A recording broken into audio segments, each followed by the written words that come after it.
grew up in an area of Canada that's often referred to as Canoe Country. The landscape is dotted with thousands of lakes and rivers.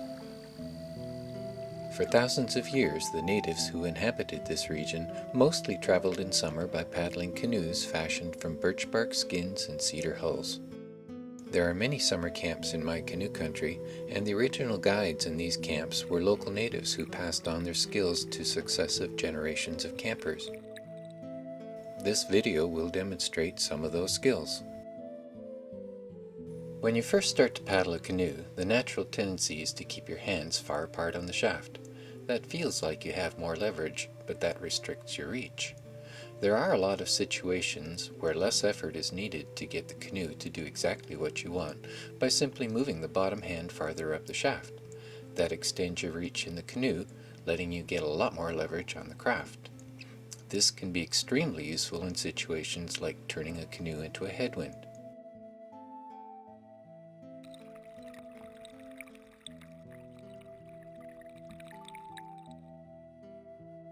Another consideration in reducing the amount of effort in paddling is drag on the hull.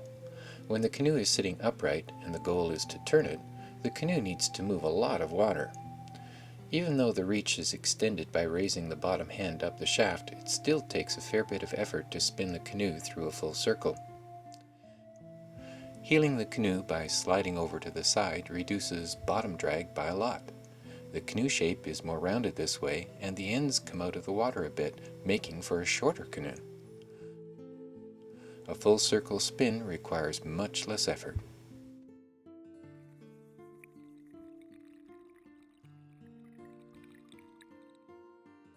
When paddling a canoe solo, there's a natural tendency for it to shift away from the side that you're paddling on. Steering is accomplished by flicking your wrist at the end and pushing the water away a little bit. That's called a J-stroke. The J-stroke has a pause at the end of the power portion during the steering phase. That makes it hard to stay in sync with a partner. Done often enough though, the J-stroke will usually evolve into a smoother stroke that incorporates steering during the recovery phase. This smoother stroke is often called the Canadian or guide stroke.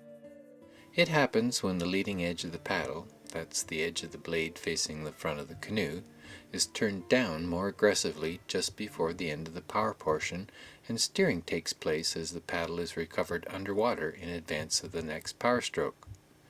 If you're having difficulty getting the feel of this stroke, it can help if you stick out the thumb of the top hand and use it to point at the bottom of the canoe at the end of the power stroke. That helps get the aggressive twist needed for steering. If you don't feel resistance on the paddle as you recover it, the paddle wasn't twisted enough at the end of the stroke.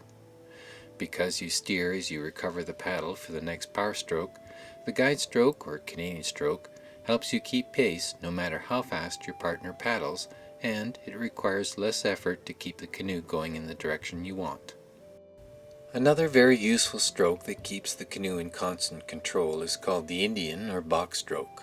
At the end of each power phase, the paddle is rotated 180 degrees, which means the power face is opposite for every stroke done. The important element in this stroke is the fact that the paddle never leaves the water.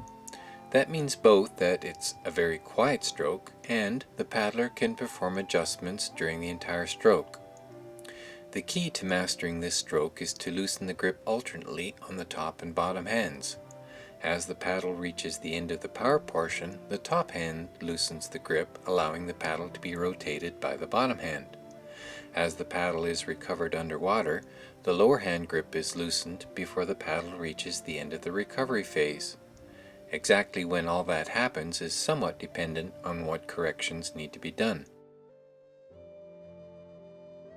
Most commonly, pry adjustments can be included at the end of the power portion and draw adjustments can be added at the end of the recovery portion, but this stroke gives a paddler the option of making a wide variety of adjustments throughout the entire duration of the stroke.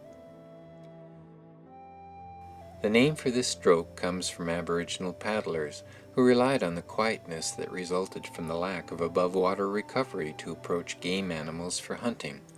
Because the paddle is in constant contact with the water, it's a useful stroke to remain in constant control of the canoe in any challenging situation, including whitewater.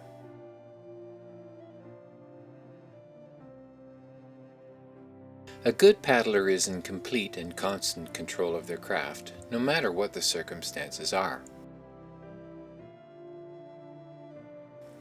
In the following sequences, my oldest son and I will demonstrate precise control using either a second canoe or a fixed object like a dock to build exercises around.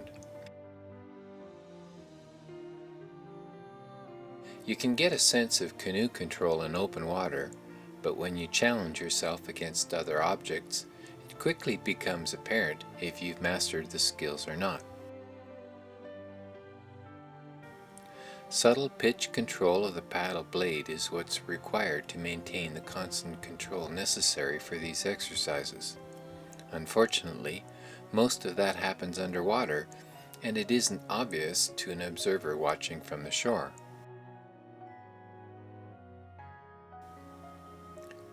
Other videos in this series will delve into the mechanics of how that's done, but for now, just sit back and enjoy watching some of the fun stuff you can do to refine precise control of a canoe.